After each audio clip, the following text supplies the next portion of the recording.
Well,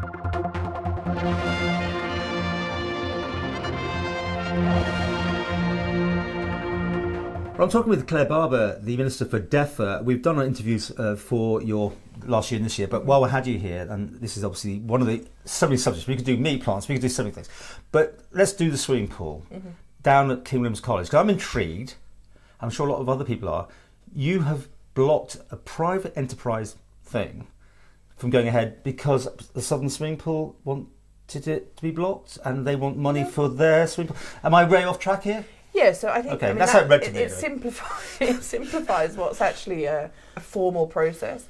So if someone wants to put a planning application in, they go through the appropriate channels with the planning team, they fill in the appropriate documents, they present their plans, etc. And they need to, from their own perspective, understand that what we would then assess it against is the established planning policy, the strategic plan, any local area development plans. So, and I say we, that's the royal we, that's not me, I'm not involved in this part, that's the planning office. If it meets certain criteria, it goes to planning committee, and then that's heard in public. If it's a smaller, non-controversial development, doesn't have a huge number of objections, isn't over a certain size, doesn't need certain other elements involved with it, it will be determined by a planning officer, and then you just get your approval. You still have your appeal time, but you get you get your decision, not your approval, either your approval or refusal. If it goes to the planning committee, it's then heard in public, and you know how that works. But when you've had your decision, there's an opportunity to appeal. So if there's an appeal, that appeal then is heard by an independent inspector. They invite, they go and do a site visit. They conduct a presentation, really, where there's an opportunity for the appellant to present, and then they do an independent determination against the established planning policy and the strategic plans and the local development plans, right. And they make a recommendation to me as minister. Which you could take or not take, though. I could take or not take. And it has been known in the past to overrule the planning. It has been known, but the reality is I can only consider the information that's available in the original plan and in the... Right. So let's go back here. It was approved, was it? I mean, has it always... Because it's been on the cards for so long, I can't keep up with this. So the planning committee approved, right, with conditions. And this is for approval in principle as well, so it wasn't for the full application. Right. That then went to an appeal. This is an Olympic-sized swimming pool or something, in length, isn't it? A 50-metre swimming pool. Sounds like an asset to some people, when they go on. Yeah, so a 50-metre swimming pool. Yeah.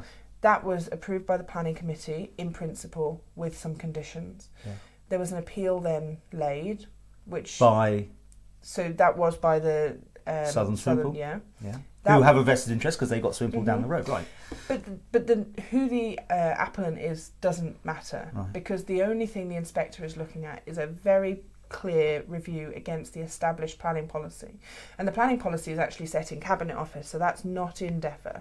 So we're not setting policy and regulating. So the policy is set in Cabinet Office and it's applied by DEFRA planning team. So it's the site of it more than anything else. It's on this King William's College site, and the reason was it what would destroy the... I mean, they've had buildings built over the years down there. I mean, they've had hockey pitches put on and all sorts of extensions. So there was a number of things. There was, the overwhelming need hadn't been demonstrated.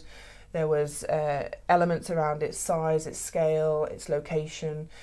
All of those things set against specific elements of plans, the zoning of the land. So all of those things have completely laid out very methodically, and I'd encourage anyone to have a look at that appeals document, which is available on the planning website. So if you search for the plan, it'll have all of the various documents, all of the different comments, everything going through. There's lots of documents, I would say, but it's the appeals inspector's report.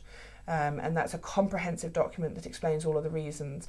And on reviewing that, there was nothing that I could see that I could say legitimately, well, actually, I think you've not considered this against planning policy, because it can't just be opinion. And it's interesting because I've heard some comments where people have said, well, essentially the minister's just making the rules up. I think, no, actually, if I decided to overturn this without any legitimate reason, at that point I would have been making the rules up myself. But in that case, we might as well get rid of planning, mightn't we? and just have one person sit there and say, does it look nice or does it not? Do I think it's okay or do it not? But we don't. We have a very clear structure that planning works under.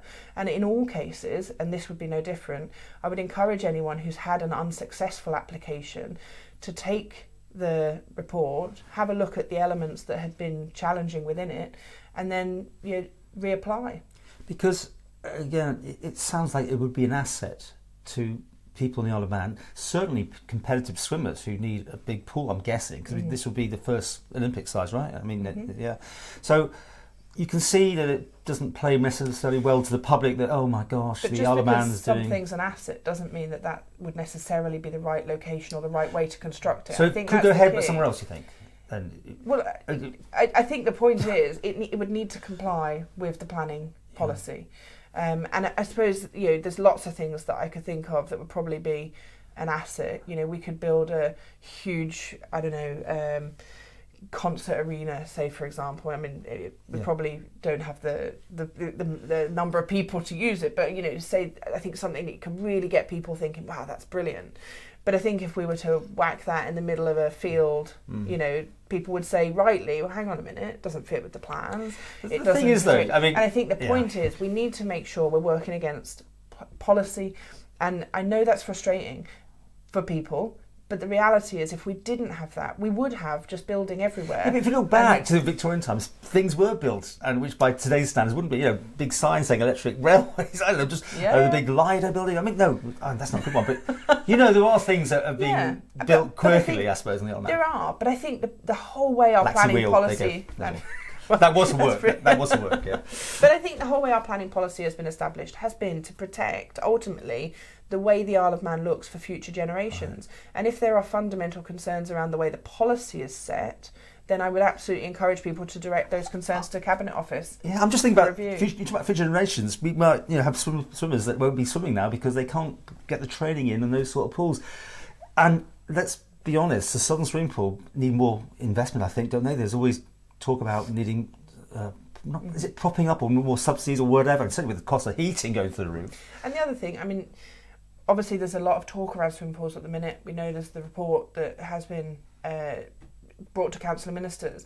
I can't consider anything within that report because that's not publicly available and it's not established policy. Therefore, it's not a material consideration within the planning application. So despite me having had sight of that because of being in Council of Ministers. So there's a lot of things in this that, I suppose it's helpful actually to have this conversation and let people understand a little bit more about how that process works. This isn't planning saying no, and I don't think it's ever just planning saying no to be difficult. That's not how it should be, and that's certainly not how I see it as being. So if Southern Swimming Pool didn't exist, it wouldn't actually affect the outcome of this, although they were the ones that put in the requests, right? But technically anyone would it need that even? Did it need someone to object, or would it have gone through them? It wouldn't have gone through them. So if no one had have appealed, it would the decision of the planning committee would have stood. So it would be built? They would have had approval in principle. Yeah, okay. It would have still had to have come back for the design concepts to be approved. It is fascinating. It's a minefield by the sounds of it as well, just what is going to be okay, what isn't okay. But anyway, you sleep all right at night with this decision you made? Yeah, you say you made it, but you just say you just followed... So what I've done is I've accepted the recommendation of an independent inspector who's gone through a robust process in this. Is that the end of the road then, by the way?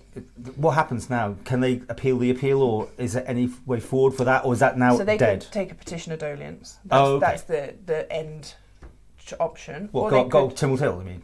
Do all that as well? No, as in, so they could take a petition to the High Court. Oh, the High Court. But they could also simply put another application in, addressing some of those concerns that were raised specifically against planning policy.